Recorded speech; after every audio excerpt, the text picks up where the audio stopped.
ਘੱਟ ਗਿਣਤੀਆਂ ਦੇ ਵੀ ਆਪਣੇ ਦੁੱਖ ਨੇ, ਆਪਣੇ ਸੰਤਾਪ ਨੇ, ਜਿਹੜੇ ਕਿਸੇ ਤਰਾਸਦੀ ਤੋਂ ਘੱਟ ਨਹੀਂ। ਪੰਜਾਬ ਦੇ ਵਿੱਚ ਅਸੀਂ ਬਲੈਸਡ ਹਾਂ ਕਿ ਸਾਨੂੰ ਆਪਣੀ ਗੱਲ ਧੜੱਲੇ ਨਾਲ ਕਹਿਣ ਦਾ ਹੱਕ ਹਾਸਲ ਹੈ। ਪਰ ਅਸੀਂ ਕੋਈ ਗੱਲ ਕਹੀਏ ਤੇ ਇਹਦਾ ਅਸਰ ਕਿਤੇ ਦੂਰ ਬੈਠੇ ਸਾਡੇ ਭਾਈਚਾਰੇ ਦੇ ਕਿਸੇ ਵਿਅਕਤੀ ਵਿਸ਼ੇਸ਼ ਤੇ ਉਹਦੀ ਧੜਕਣ ਨਾਲ ਜੁੜ ਕੇ ਹੋਵੇ, ਕਿੰਨਾ ਔਖਾ ਹੁੰਦਾ। ਅਤੀਤ ਵਿੱਚ ਬਹੁਤ ਕੁਝ ਹੰਢਾਇਆ ਗਿਆ ਇਹੋ ਜਿਹੇ ਮੌਕਿਆਂ ਦੇ ਉੱਤੇ ਜਦੋਂ ਲੜਾਈਆਂ ਹੋਰ ਸੀ, ਚਲੀਆਂ ਕਿਤੇ ਹੋਰ ਗਈਆਂ। ਘੱਟ ਗਿਣਤੀਆਂ ਦੀ ਆਪਣੀ ਸਿਆਸਤ ਹੈ, ਅੰਦੋਲਨ ਆਪਣੀ ਜਗ੍ਹਾ, ਲੇਕਿਨ ਇਹਨਾਂ ਦੋਨਾਂ ਨੂੰ ਵੱਖਰਾ ਕੇ ਕਿਵੇਂ ਦੇਖੀਏ। ਸੱਤਾ ਔਰ ਖਾਸ ਤੌਰ ਤੇ ਕੇਂਦਰ ਦੀ ਸੱਤਾ ਅਕਸਰ ਚਾਹੁੰਦੀ ਹੈ ਸ਼ਾਂਤਮਈ ਅੰਦੋਲਨਾਂ ਦੇ ਵਿੱਚ ਖਲਲ ਪੈਣ। ਉਹਨਾਂ ਕੋਲ ਬੇਸ਼ੁਮਾਰ ਪਾਵਰ ਹੈ, ਵਰਤਣ ਦਾ ਮੌਕਾ ਮਿਲੇ ਅਸੀਂ ਮੁਹੱਈਆ ਵੀ ਕਰਾ ਦਿੰਨੇ ਆ। ਜੋ ਲਖੀਮਪੁਰ ਚ ਵਾਪਰਿਆ ਇੰਨਾ ਦੁੱਖ ਤਾਂ ਕਿ ਬਿਆਨਿਆ ਨਹੀਂ ਜਾ ਸਕਦਾ, ਲੇਕਿਨ ਉਸ ਤੋਂ ਬਾਅਦ ਵਾਪਰੀਆਂ ਘਟਨਾਵਾਂ ਝੰਜੋੜ ਵੀ ਦਿੰਦੀਆਂ। ਜਿਨ੍ਹਾਂ ਦਹਾਕਿਆਂ ਤੋਂ ਰਾਦਰ ਮੈਂ ਤਾਂ ਕਹਿੰਦਾ 4-4 3-3 ਪੀੜ੍ਹੀਆਂ ਤੋਂ ਬੈਠੇ ਲੋਕਾਂ ਨੇ ਆਪਣੇ ਮਹੱਲ ਸਾਰੇ ਆ, ਉਹ ਕਿਰਦੇ ਦਿਸਦੇ ਆ, ਉਹ ਢਹਿੰਦੇ ਦਿਸਦੇ ਆ। ਲੋਕ ਡਰ ਡਰ ਕੇ ਜੀਂਦੇ ਆ। ਅਸੀਂ ਕੋਈ ਐਸੀ ਸਿਆਸਤ ਦੇ ਵਿੱਚ ਸ਼ਾਮਲ ਨਾ ਹੋ ਜਾਈਏ ਕਿ ਪੰਜਾਬ ਤੋਂ ਬਾਹਰ ਵਸਦੇ ਸਾਡੇ ਆਪਣੇ ਭੈਣ ਭਰਾ ਤਕਲੀਫ ਦੇ ਵਿੱਚ ਆਉਣ। ਇਹ ਵੀ ਬੜਾ ਸੋਚ ਸਮਝ ਕੇ ਚੱਲਣ ਦਾ ਵੇਲਾ ਹੈ। ਮੇਰੇ ਨਾਲ ਪ੍ਰੋਫੈਸਰ ਬਲਕਾਰ ਸਿੰਘ ਨੇ ਪੰਜਾਬੀ ਯੂਨੀਵਰਸਿਟੀ ਪਟਿਆਲਾ ਤੋਂ, ਇਹਨਾਂ ਮਾਮਲਿਆਂ ਨੂੰ ਬਹੁਤ ਨੇੜਿਓਂ ਨੀਝ ਨਾਲ ਵੇਖਦੇ ਨੇ। ਔਰ ਇਸ ਵੇਲੇ ਜਿਹੜੀ ਗੱਲ ਵਾਪਰ ਰਹੀ ਹੈ ਉਹਦੇ ਵਿੱਚ ਹਰ ਕੋਈ ਆਪਣਾ ਹਿੱਸਾ ਪਾਉਣਾ ਚਾਹੁੰਦਾ ਹੈ ਔਰ ਹਰੇਕ ਨੂੰ ਆਪਣੀ ਜਗ੍ਹਾ ਤੇ ਜਿੰਨਾ ਵੀ ਦੁੱਖ ਹੈ ਉਹਨੂੰ ਸਮਝਿਆ ਜਾ ਸਕਦਾ। ਲੇਕਿਨ ਇਸ ਦੌਰਾਨ ਸੰਵੇਦਨਸ਼ੀਲਤਾ ਦੇ ਨਜ਼ਰੀਓਂ ਇਹ ਵੀ ਦੇਖਣਾ ਬਣਦਾ ਹੈ ਕਿ ਕੋਈ ਗਲਤੀ ਨਾ ਹੋਵੇ। ਸਾਡੇ ਉਹ ਭੈਣ ਭਾਈ ਜਿਹੜੇ ਬਹੁਤ ਘੱਟ ਗਿਣਤੀ 'ਚ ਹੈ ਕਿਧਰੇ, ਉਹਨਾਂ ਦੇ ਡਰਾਂ ਨੂੰ ਧਿਆਨ 'ਚ ਰੱਖਣਾ ਚਾਹੀਦਾ। ਸਿਆਸਤਾਂ ਦੇ ਕੋਲ ਇਸ ਤਰ੍ਹਾਂ ਦੇ ਬਹੁਤ ਹਥਿਆਰ ਹੁੰਦੇ ਆ ਜਿਹੜੇ ਸੱਤਾ ਦੇ ਮਾਮਲੇ 'ਚ ਵਰਤੇ ਜਾਂਦੇ ਆ ਔਰ ਉਹ ਨੀਝ ਲਾ ਕੇ ਤੱਕਦੇ ਰਹਿੰਦੇ ਆ ਕਿ ਮੌਕੇ ਮਿਲਣ। ਪ੍ਰੋਫੈਸਰ ਸਾਹਿਬ, ਮੈਨੂੰ ਨਹੀਂ ਪਤਾ ਮੈਂ ਕੀ ਕਹਿ ਆਇਆ, ਪਰ ਮੇਰੀ ਭਾਵਨਾ ਤੁਸੀਂ ਸਮਝ ਲਈ ਹੋਊਗੀ।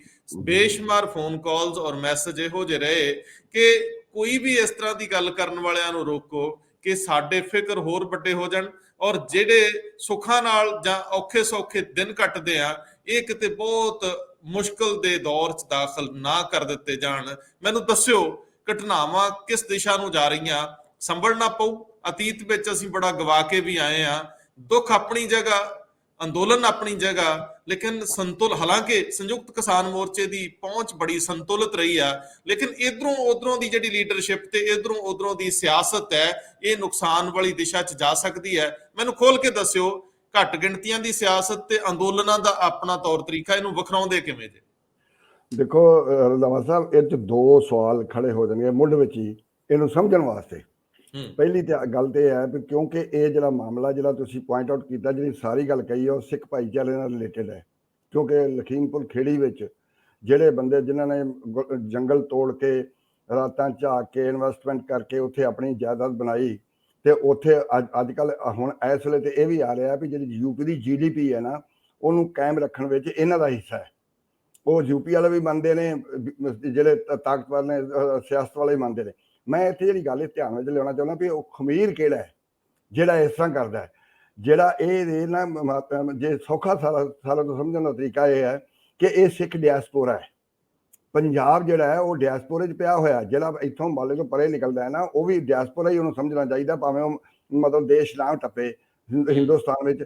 ਇਸ ਕਰਕੇ ਸਾਡਾ ਪੰਜਾਬ ਜਿੰਨਾ ਇੱਥੇ ਪੰਜਾਬ ਵਿੱਚ ਹੈ ਉਨਾ ਹੀ ਹਿੰਦੁਸਤਾਨ 'ਚ ਵੀ ਬੈਠਾ ਹੋਇਆ ਹੈ। ਉਹ ਜਿੱਥੇ ਵੀ ਬੈਠਾ ਹੈ, ਕਲਕੱਤੇ ਟਰਾਂਸਪੋਰਟ ਲਈ ਬੈਠਾ ਹੈ, ਉੱਥੇ ਉਹਦੀ ਸਰਦਾਰੀ ਹੈ। ਕਿਤੇ ਮਤਲਬ ਉਹ ਟੈਕਸੀਆਂ ਲਈ ਬੈਠਾ, ਉੱਥੇ ਸਰਦਾਰੀ ਹੈ। ਕਿਤੇ ਉਹ ਟਰੱਕ ਬਣਾਈ ਬੈਠਾ, ਉੱਥੇ ਸਰਦਾਰੀ ਹੈ। ਕਿਤੇ ਉਹ ਮਤਲਬ ਲਖੀਮਪੁਰ ਜਿਹੜਾ ਹੈ ਉੱਥੇ ਜ਼ਮੀਨ ਬਣਾਈ ਬੈਠਾ, ਉੱਥੇ ਸਰਦਾਰੀ ਹੈ।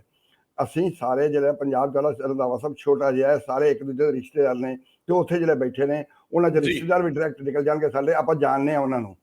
ਮੇਰੀ ਉਹਨਾਂ ਨਾਲ ਗੱਲ ਵੀ ਹੁੰਦੀ ਰਹਿੰਦੀ ਹੈ। ਉਹ ਆਪ ਬਲਦੀ ਦੇ ਬੁੱਥੇ ਆਏ ਹੋਏ ਨੇ। ਉਹ ਇਹ ਨਹੀਂ ਚਾਹੁੰਦੇ ਸਨ ਜੋ ਹੋ ਗਿਆ, ਕੋਈ ਵੀ ਨਹੀਂ ਚਾਹੁੰਦਾ ਜਿਹੜਾ ਹੋ ਗਿਆ। ਜਿਹੜਾ ਜਿਹਨੇ ਇਹ ਕੀਤਾ, ਮਤਲਬ ਉਹ ਜਿਹੜਾ ਮਿਸਰਾ ਹੈ ਉਹਨੇ ਕੀਤਾ, ਉਹ ਇੱਕ ਨਵਾਂ ਬਣਿਆ ਜਿਹੜੀ ਹੁੰਦੀ ਹੈ ਨਾ, ਮਤਲਬ ਇੱਕ ਮਤਲਬ ਸ਼ੇਰ ਸੀ ਪੁਰਾਣਾ ਕਿ ਜਿਹੜੇ ਰਈਸ ਨੇ ਨਾ ਉਹ ਆਪਣਾ ਜ਼ਬਤ ਰੱਖਦੇ ਨੇ, ਤੇ ਜਿਹੜੇ ਨਵੇਂ ਅਮੀਰ ਬੰਦੇ ਹੁੰਦੇ ਨੇ ਉਹਨਾਂ ਕੋਲ ਜ਼ਬਤ ਨਹੀਂ ਹੁੰਦਾ। ਮਿਸਰੇ ਦਾ ਹਾਲ ਇਹ ਹੈ ਕਿ ਉਹ ਨਵਾਂ ਅਮੀਰ ਬਣ ਗਿਆ, ਹੁਣ ਉਹਦੇ ਕੋਲ ਤਾਕਤ ਵੀ ਆ ਗਈ ਹੈ। ਉਸ ਤਾਕਤ ਨੂੰ, ਉਹ ਤਾਕਤ ਇਹਨਾਂ ਬੰਦਿਆਂ ਦੇ ਸਿਰ ਤੇ ਲਈ ਸੀ, ਤੇ ਇਹਨਾਂ ਨਾਲ ਉਹਦੀ ਚੰਗੀ ਸਾਂਝ ਹੈ, ਐਸੀ ਵੀ ਕੋਈ ਗੱਲ ਨਹੀਂ। ਪਰ ਹਾਲਾਤ ਐਸੇ ਪੈਦੇ ਹੋਏ ਕਿ ਜਿਹੜੀ ਮੰਡੀਰ ਹੈ ਇੱਧਰ ਵਾਲੀ ਮੰਡੀਰ ਤੇ ਉਧਰ ਵਾਲੀ ਮੰਡੀਰ ਉਹ ਕਈ ਵਾਰ ਈਗੋ ਵਿੱਚ ਬਹੁਤ ਸਾਰੀਆਂ ਗਲਤੀਆਂ ਕਰਦੀ ਹੈ। ਮੈਨੂੰ ਇਹ ਜਿਹੜੀ ਗੱਲ ਮੈਂ ਸ਼ੁਰੂ ਕਰਨਾ ਚਾਹੁੰਦਾ ਸੀ, ਉਹ ਮੈਂ ਕਹਿ ਗਿਆ ਸਿਧਾਂਤਕ ਤੌਰ ਤੇ ਗੁਰੂ ਨਾਨਕ ਦੇਵ ਜੀ ਨੇ ਜਦੋਂ ਧਰਮ ਦਿੱਤਾ ਪੰਜਾਬ ਨੂੰ, ਜਿਹੜਾ ਅਸੀਂ ਸਿੱਖ ਹੋਣੇ ਆਪਣੇ ਆਪ ਨੂੰ, ਤੇ ਉਹ ਆਪਣੇ ਆਪ 'ਚ ਮਾਈਨੋਰਿਟੀ ਧਰਮ ਸੀ। ਮੈਜੋਰਿਟੀ ਰਿਲੀਜਨ ਵਿੱਚ ਮਾਈਨੋਰਿਟੀ ਰਿਲੀਜਨ ਦੇ ਤੌਰ ਤੇ ਕਿਵੇਂ ਸਥਾਪਿਤ ਹੋਣਾ ਹੈ, ਇਹੋ ਹੀ ਰਿਲੀਜਨ ਸੀ ਸਿੱਖ ਧਰਮ। ਇਹ ਬੜੀ ਵੱਡੀ ਗੱਲ ਸੀ, ਔਰ ਉਹ ਲਗਾਤਾਰ ਗੁਰੂ ਦੀ ਜਿਹੜੀ ਬਖਸ਼ਿਸ਼ ਹੈ ਉਹਦੇ ਨਾਲ ਜਿਹੜੀ ਸਾਡੀ ਗੱਲ ਲਹੂ 'ਚ ਆ ਗਈ, ਉਹ ਅਸੀਂ ਗੁਰੂ ਸਾਹਿਬਾਨ ਤੋਂ ਬਾਅਦ 1708 ਤੋਂ ਬਾਅਦ ਲਗਾਤਾਰ ਕਰਦੇ ਆ ਰਹੇ ਹਾਂ।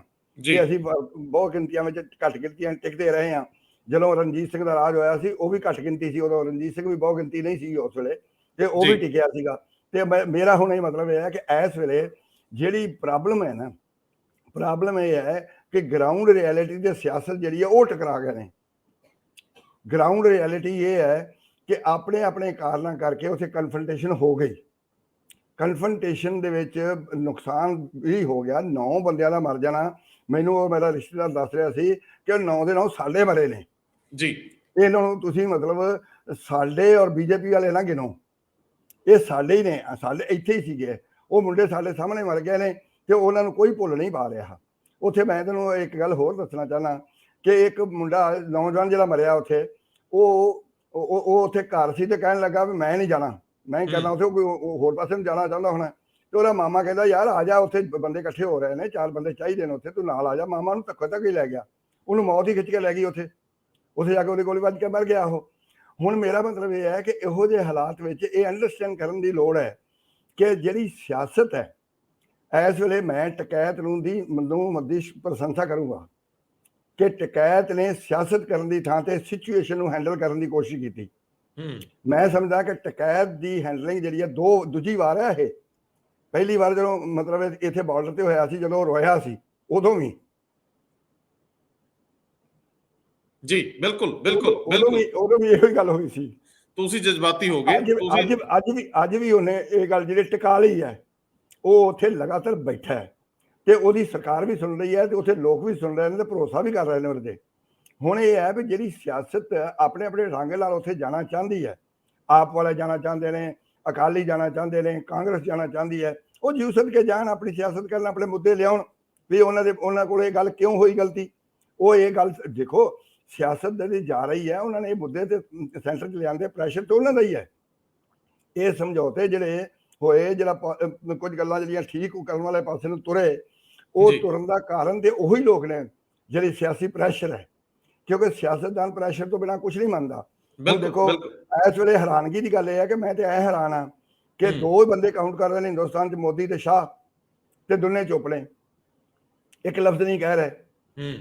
ਜਿਹੜਾ ਹੋਮ ਮਿਨਿਸਟਰ ਹੈ, ਡਿਪਟੀ ਹੋਮ ਮਿਨਿਸਟਰ, ਜੇ ਉਹ ਐਕਟਿਵ ਰਹੂਗਾ ਤੇ ਉਹ ਮੁਕੱਦਮੇ ਨੂੰ ਕਿਵੇਂ ਕਿਹੜੇ ਪਾਸੇ ਲੱਗਣ ਦਊਗਾ। ਬਿਲਕੁਲ ਉਹਦੇ ਕੋਲ ਰਿਜ਼ਾਈਨ ਨਹੀਂ ਲੈ ਰਹੇ। ਇਹਨਾਂ ਮੈਨੂੰ ਇਹ ਨਹੀਂ ਸਮਝ ਆਉਂਦੀ ਕਿ ਉਹ ਇਹੋ ਜਿਹੀ ਗਲਤੀ ਮੈਂ ਆਪ ਮਹਿਸੂਸ ਕਰਦਾ ਕਿ ਜਿਹੜੀ ਮਤਲਬ ਬੀਜੇਪੀ ਦੀ ਇਹ ਦੋ ਬੰਦਿਆਂ ਦੀ ਲੀਡਰਸ਼ਿਪ ਹੈ, ਮੈਚਿਓਰਡ ਲੀਡਰਸ਼ਿਪ ਨਹੀਂ ਹੈ, ਉਹਨਾਂ ਦੇ ਪੈਰ ਬਟੇਰਾ ਆ ਗਿਆ ਹੈ।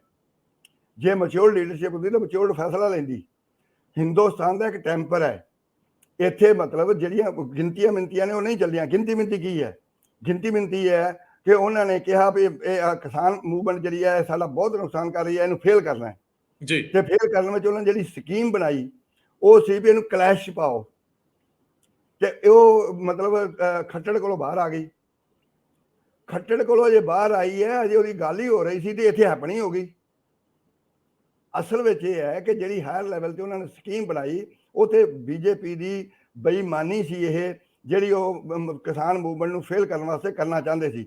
ਪਰ ਉਹਨਾਂ ਕਰ ਲਿਆ ਜਾ ਕੇ। ਜਦੋਂ ਤੁਸੀਂ ਮਾਸੂਮ ਨੂੰ, ਜਦੋਂ ਤੁਸੀਂ ਬੇਵਜ੍ਹਾ ਤੰਗ ਕਰੋਗੇ ਤਾਂ ਉਹਦਾ ਪਬਲਿਕ ਇੰਪ੍ਰੈਸ਼ਨ ਤੇ ਗਲਤ ਹੋਏਗਾ ਹੀ ਹੋਗਾ। ਪਬਲਿਕ ਪਰਸੈਪਸ਼ਨ ਵਿੱਚ ਉਹ ਬਿਲਕੁਲ ਗਲਤ ਚਲੀ ਗਈ। ਹੁਣ ਉਹਦੀ ਕੀਮਤ ਜਿਹੜੀ ਹੈ ਬੀਜੇਪੀ ਨੂੰ ਦੇਣੀ ਤੇ ਪਏਗੀ, ਬੀਜੇਪੀ ਕੀਮਤ ਦੇਏਗੀ। ਚਲੋ ਉਹ ਜਦੋਂ ਦੇਏਗੀ, ਪਰ ਜਿਹੜੇ ਬੰਦੇ ਉੱਥੇ ਬੈਠੇ ਨੇ ਉਹਨਾਂ ਦੇਖੋ, ਮੈਂ ਹੁਣ ਕੀ ਉੱਥੇ ਕੀ ਹੈ ਰੰਧਾਵਾ ਸਾਹਿਬ, ਉਹਨੂੰ ਮੈਨੂੰ ਮੇਰੇ ਰਿਸ਼ਤੇਦਾਰ ਨੇ ਮੈਨੂੰ ਦੱਸਿਆ, ਉਹਨੇ ਤੇ ਉਹ ਮੇਰਾ ਦੋਸਤ ਵੀ ਹੈ, ਤੇ ਉਹ ਕਹਿਣ ਲੱਗਾ ਵੀ ਜਿਹੜਾ ਕੋਲੇ ਸਾਡਾ ਸ਼ਹਿਰ ਹੈ ਨਾ, ਉਹਦੇ ਵਿੱਚ ਦੁਕਾਨਾਂ ਤੇ ਟੀ-ਸ਼ਰਟ ਜਿਹਦੇ ਤੇ ਭਿੰਡਰਾਂਵਾਲੇ ਦੀ ਫੋਟੋ ਛਪੀ ਹੋਈ ਆ ਉਹ ਵਿਕਦੀਆਂ ਨੇ, ਤੇ ਨਿਆਣੇ ਖਰੀਦਦੇ ਆਉਂਦੇ ਨੇ, ਤੇ ਉਹ ਨਿਆਣਾ ਹੀ ਪਾਈ ਫਿਰਦਾ ਸੀ ਕੋਈ, ਉਹਦੀ ਫੋਟੋ ਖਿੱਚ ਕੇ ਮਤਲਬ ਉਹਨੂੰ ਖਾਲਿਸਤਾਨੀ ਬਣਾਤਾ ਇਹਨਾਂ ਨੇ। ਚਲੋ ਇਹ ਕਰਦੇ ਨੇ। ਹੁਣ ਇਹ ਹੈ ਵੀ ਜੇ ਇਹਨਾਂ ਨੂੰ ਲੱਗਦਾ ਹੈ ਵੀ ਭਿੰਡਰਾਂਵਾਲੇ ਜਿਹੜੀ ਪਾਈ ਹੋਈ ਆ ਸ਼ਰਟ, ਉਹਦੇ ਨਾਲ ਜੇ ਬੰਦਾ ਖਾਲਿਸਤਾਨੀ ਹੁੰਦਾ ਹੈ ਤਾਂ ਉਹ ਵਿਕਣ ਕਿਉਂ ਦਿੰਦੇ ਨੇ ਉੱਥੇ? ਉੱਥੇ ਬੀਜੇਪੀ ਦਾ ਰੂਲ ਹੈ, ਉਹ ਨਾ ਵਿਕਣ ਦੇਣ। ਇਹਦਾ ਮਤਲਬ ਇਹ ਹੈ ਕਿ ਉੱਥੇ ਉਹਨਾਂ ਬੰਦਿਆਂ ਨੂੰ ਮੈਂ ਪਰਸਨਲੀ ਜਾਣਦਾ, ਨਾ ਉਹ ਖਾਲਿਸਤਾਨੀ ਹਨ, ਨਾ ਉਹਨਾਂ ਨੂੰ ਖਾਲਿਸਤਾਨੀ ਜਿਹੜੀ ਪੋਲੀਟਿਕਸ ਸੂਟ ਕਰਦੀ ਹੈ, ਉਹਨਾਂ ਨੂੰ ਕੋਈ ਪੋਲੀਟਿਕਸ ਸੂਟ ਨਹੀਂ ਕਰਦੀ। ਰਾਦਰ ਉਹ ਪੋਲੀਟਿਕਸ ਸਿੱਧਾ ਆ ਹੀ ਨਹੀਂ ਰਹੇ, ਉਹ ਤੇ ਪੋਲੀਟਿਕਸ ਦੀ ਮਦਦ ਕਰਦੇ ਨੇ। ਉਹਨਾਂ ਨੇ ਮਤਲਬ ਉਹਨਾਂ ਦੀ ਅਖਿਲੇਸ਼ ਉਹਨਾਂ ਦੀ ਮਦਦ ਵੀ ਕੀਤੀ, ਯਾਦਵਾਂ ਦੀ ਵੀ ਕੀਤੀ, ਤੇ ਯੋਗੀ ਦੀ ਵੀ ਕੀਤੀ ਹੈ। ਉਹਨਾਂ ਦੇ ਸਿਰ ਤੇ ਜਿੱਦੇ ਰਹੇ ਨੇ। ਹੁਣ ਮੇਰਾ ਮਤਲਬ ਇਸ ਵੇਲੇ ਇਹ ਹੈ ਕਿ ਸਾਨੂੰ ਆਪ ਸੋਚਣਾ ਚਾਹੀਦਾ ਹੈ। ਮੈਂ ਰੰਧਾਵਾ ਸਾਹਿਬ ਹੈਰਾਨ ਹੋ ਗਿਆ ਕਿ ਪੰਨੂ ਜਿਹੜਾ ਹੈ ਉਹਦੀ ਫੋਟੋ ਉਹਨਾਂ ਨੇ ਪਹਿਲੇ ਦਿਨ ਲਾ ਕੇ ਰੱਖੀ ਜਦੋਂ ਡਿਸਕਸ਼ਨ ਕਰਾ ਰਹੇ ਸੀ, ਔਰ ਪੰਨੂ ਕੋਲ ਬੋਲਣ ਨਹੀਂ ਕਹੀ, ਉਹਨੂੰ ਕੋਟ ਨਹੀਂ ਕੀਤਾ ਗਿਆ, ਉਹ ਲਗਾਤਾਰ ਬੋਲ ਰਿਹਾ ਹੈ। ਉਹ ਜਦੋਂ ਪੰਨੂ ਉਹਨੂੰ ਲਿਆਉਂਦੇ ਨੇ ਤੇ ਉਹ 26 ਵਾਲੀ ਯਾਦ ਕਰੋ, 26 ਵਾਲੇ ਵਿੱਚ ਵੀ ਪੰਨੂ ਹੀ ਅੱਗੇ ਆ ਰਿਹਾ ਸੀਗਾ, ਹੁਣ ਵੀ ਪੰਨੂ ਅੱਗੇ ਆ ਰਿਹਾ ਹੈ।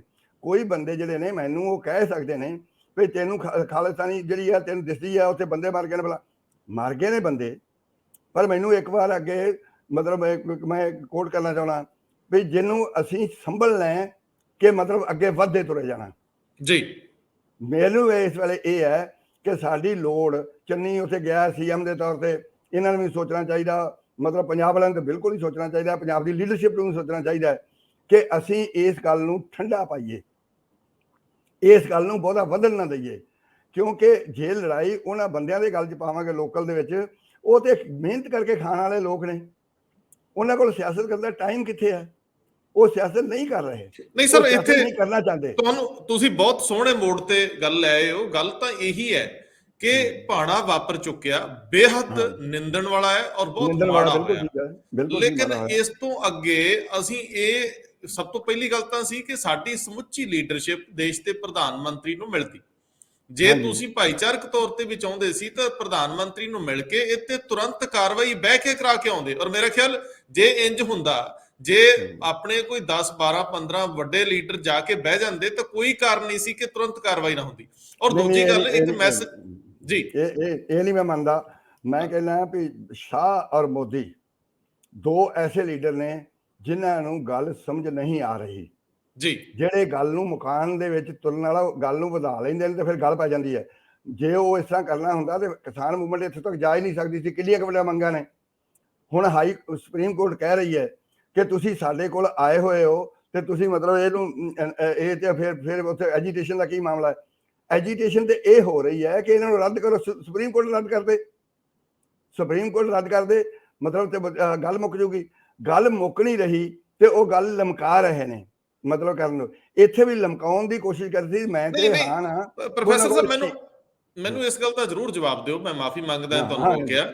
ਮੈਨੂੰ ਇਸ ਗੱਲ ਦਾ ਜ਼ਰੂਰ ਜਵਾਬ ਦਿਓ ਕਿ ਜਿਹੜਾ ਤਾਂ ਕਿਸਾਨ ਅੰਦੋਲਨ ਹੈ, ਉਹ ਤਾਂ ਇਹਨਾਂ ਨੂੰ ਇੰਜ ਲੱਗਦਾ ਕਿ ਜੇ ਇੱਕ ਕਾਨੂੰਨ ਵਾਪਸ ਲਿਆ ਤਾਂ ਹੋਰ ਜਿਹੜੇ ਢੇਰਾਂ ਕਾਨੂੰਨ ਨੇ ਜਿਨ੍ਹਾਂ ਨੂੰ ਲੈ ਕੇ ਕਈ ਤਰ੍ਹਾਂ ਦੇ ਸਵਾਲ ਉੱਠਦੇ ਰਹੇ ਆ, ਉਹਨਾਂ ਦੇ ਉੱਤੇ ਵੀ ਪਿੱਛਲ ਝਾਤੀ ਮਾਰਨੀ ਪਊਗੀ ਜਾਂ ਪਿੱਛੇ ਪੈਰੀ ਮੁੜਨਾ ਪਊਗਾ। ਉਹ ਤਾਂ ਈਗੋ ਜਾਂ ਉਹ ਤਾਂ ਇੱਕ ਜਿੱਦ ਹੋ ਸਕਦੀ ਹੈ। ਪਰ ਜਿੱਥੇ ਏਡਾ ਵੱਡਾ ਭਾਣਾ ਵਾਪਰ ਗਿਆ, ਬੀਜੇਪੀ ਦੇ ਵਰਕਰਸ ਤੇ ਲੀਡਰਸ ਦੇ ਨਾਲ ਇਸ ਤਰ੍ਹਾਂ ਦੀ ਜਿਹੜਾ ਇਲਜ਼ਾਮ ਆਇਆ ਤੇ ਜਿਹਦੇ ਚ ਇਹ ਬੰਦੇ ਜ਼ਿੰਮੇਵਾਰ ਸ਼ਾਮਲ ਨੇ, ਗ੍ਰਹਿ ਮੰਤਰੀ ਦਾ ਔਰ ਮਿਨਿਸਟਰ ਆਫ ਸਟੇਟ ਦਾ ਸ਼ਾਮਲ ਹੋਣਾ, ਮੈਂ ਇਹ ਪੁੱਛਦਾ ਕਿ ਇੱਥੇ ਜੇ ਪ੍ਰੈਸ਼ਰ ਪ੍ਰਧਾਨ ਮੰਤਰੀ ਤੇ ਡਾਇਰੈਕਟ ਪਾਇਆ ਜਾਵੇ ਜਾਂ ਜਾਂਦਾ, ਮੇਰਾ ਖਿਆਲ ਹੈ ਕਿ ਇਹ ਜਿਹੜੇ ਘੱਟ ਗਿਣਤੀ ਬਾਕੀ ਸੂਬਿਆਂ ਚ ਵੀ ਬੈਠੇ ਆ ਤੇ ਇੱਥੇ ਵੀ ਬੈਠੇ ਆ। ਹੁਣ ਤਰਾਈ ਖੇਤਰ ਸਾਰਾ ਹੈ ਜਾਂ ਜਿਹੜਾ ਇੱਥੋਂ ਦੂਜਾ ਸੂਬਾ ਵੰਡ ਕੇ ਚਲੇ ਗਿਆ, ਇਹਨਾਂ ਦੇ ਵਿੱਚ ਵੀ ਬਹੁਤ ਲੋਕ ਆ ਔਰ ਬਹੁਤ, ਤੁਸੀਂ ਜਿਵੇਂ ਦੱਸਿਆ ਹੀ ਆ, ਢਾਬਿਆਂ ਤੋਂ ਲੈ ਕੇ ਟਰੱਕਾਂ ਤੱਕ ਸਾਡੇ ਲੋਕ ਆ। ਉਹ ਥੋੜਾ ਡਰਦੇ ਆ, ਉਹ ਸਾਨੂੰ ਬਾਰ-ਬਾਰ ਪੁੱਛਦੇ ਆ, ਮੈਸੇਜ ਕਰਦੇ ਆ ਕਿ ਕੋਈ ਇਸ ਤਰ੍ਹਾਂ ਦੀ ਗੱਲ ਨਾ ਹੋਵੇ ਜਿਹਦੇ ਨਾਲ ਅਸੀਂ ਪੰਗੇ ਚਾਹੀਏ, ਸਾਡੇ ਕਾਰੋਬਾਰ ਪੰਗੇ ਚਾਉਣ, ਸਾਡੇ ਧੀਆਂ ਪੁੱਤ ਪੰਗੇ ਚਾਉਣ।